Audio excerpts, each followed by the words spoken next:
వేసవిలో శరీరాన్ని హైడ్రేటెడ్ గా ఉంచడానికి నీరు మాత్రమే సరిపోతుంది అనేది ఒక అపోహ.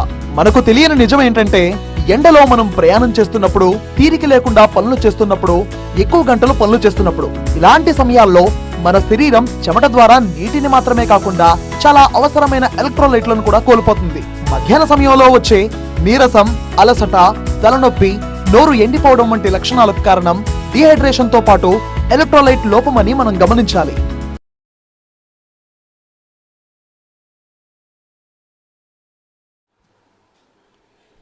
ప్రొద్దుటూరు మండలం ఉప్పరపల్లి గ్రామ పొలంలో అన్నదమ్ముల మధ్య భూ వివాదం. పీడబ్ల్యూ కాల్వ స్థలాన్ని వదిలేసి తన పట్టా భూమిలో అక్రమంగా కాల్వ తవ్వుతున్నారంటూ బాధిత రైతు ఆవేదన. కుటుంబ సభ్యులే అక్రమంగా తన భూమిని ఆక్రమించి కాల్వ తవ్వుతున్నారని కన్నీరు మున్నీరైన రైతు దండే వెంకట సుబ్బారెడ్డి. గత 3 నెలలుగా సర్వే కోసం దరఖాస్తు చేసుకున్నా పట్టించుకుని రెవెన్యూ అధికారులు. సర్వే చేయడానికి అధికారులు రాకపోవడంపై ఇరు వర్గాల తీవ్ర అసంతృప్తి, ఆగ్రహం. ఉన్నతాధికారులు స్పందించి సర్వే జరిపి తనకు న్యాయం చేయాలంటూ బాధిత రైతు వెంకట సుబ్బారెడ్డి ఆవేదన.